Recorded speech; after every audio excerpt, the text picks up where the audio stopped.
Olá, pessoal! Hoje vamos fazer uma análise do Bitcoin, mas antes disso, uma breve introdução. No dia 11 de janeiro, um amigo muito próximo faleceu e essa é a razão pela qual vocês não viram minhas análises nos últimos dias. O nome dele era Alexander. Ele era uma das pessoas mais honradas, muito gentil, honesto, decente, responsável e tudo de bom que se pode dizer sobre uma pessoa. Mas, infelizmente, ele não está mais entre nós. Ele viverá para sempre no meu coração, no coração de todos que o conheceram, de quem era próximo dele e de quem ele era próximo, e quero que vocês saibam que uma pessoa assim existiu. Agora, vamos passar para o gráfico do Bitcoin e ver o que está acontecendo por lá. O Bitcoin estava sendo negociado de forma lateral. Nós marcamos isso com um retângulo amarelo e um retângulo branco. O amarelo é para o contexto global, o branco para o local. Ambos foram rompidos para cima, o que significa que o Bitcoin saiu da faixa lateral. Há toda a chance de que esse movimento continue em direção ao nível alvo de 103 mil dólares, indicado pela seta amarela. Mas não é tão simples assim. Quando ficamos em uma lateralização por muito tempo e depois rompemos, isso também pode ser um falso rompimento. Para determinar se isso é um falso rompimento ou não, o Bitcoin tem, digamos, a perspectiva de alcançar o limite superior dessa faixa lateral, que é ou 93.500 dólares, ou, como marcado pela linha branca, 94.270 dólares. Se removermos todas as marcações do gráfico e deixarmos apenas as médias móveis, podemos ver que o Bitcoin pode muito bem se mover em direção à média móvel de 50 dias, que atualmente está em torno de 90.350 dólares. Se examinarmos e analisarmos cuidadosamente o gráfico diário de perto, podemos ver claramente que o candle diário de ontem engoliu completamente e superou o candle verde do dia 14 de janeiro, que anteriormente havia estabelecido uma nova máxima local. Isso significa, por todos os indicadores técnicos formais, que nos candles diários, o preço do Bitcoin oficialmente virou para baixo. E agora estamos diante de uma situação clara de venda a descoberto no mercado.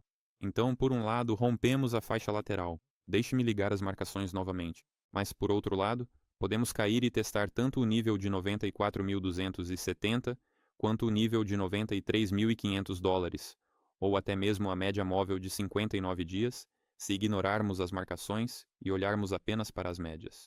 Agora, vamos ver o que temos nos candles mensais e semanais. Nos candles mensais, vemos um padrão de engolfo neste momento. Ressalto que ainda falta muito tempo até o final do mês, um engolfo do candle vermelho de dezembro. Mas, estritamente falando, isso não pode ser chamado de reversão. Por quê? Porque o candle de novembro marcou uma nova mínima, enquanto o de dezembro não. Aquele candle foi essencialmente um candle lateral ou estável. Para falarmos de uma reversão de alta do Bitcoin no gráfico mensal, precisamos engolfar o candle de novembro. Isso significa um fechamento acima de 110 mil dólares. Agora, vamos olhar para os candles semanais. A situação é diferente nos candles semanais. Podemos ver que o Bitcoin vem testando a média móvel de 100 semanas há várias semanas. Eu mencionei que, tecnicamente, há fundamentos para ele se mover em direção à média móvel de 50 semanas. Isso equivale a 101.500 dólares. Ao mesmo tempo, a semana atual corre o risco de engolfar esse grande candle vermelho de 17 de novembro. Se isso acontecer, então, formal e tecnicamente, o Bitcoin vai reverter para cima no gráfico semanal. E aqui temos uma certa contradição. Os candles mensais, de forma geral, indicam uma queda. Os candles diários nos mostraram um engolfo de baixa, enquanto os semanais podem mostrar um engolfo de alta. Numa situação dessas, o melhor é não tomar nenhuma decisão de trade ou investimento.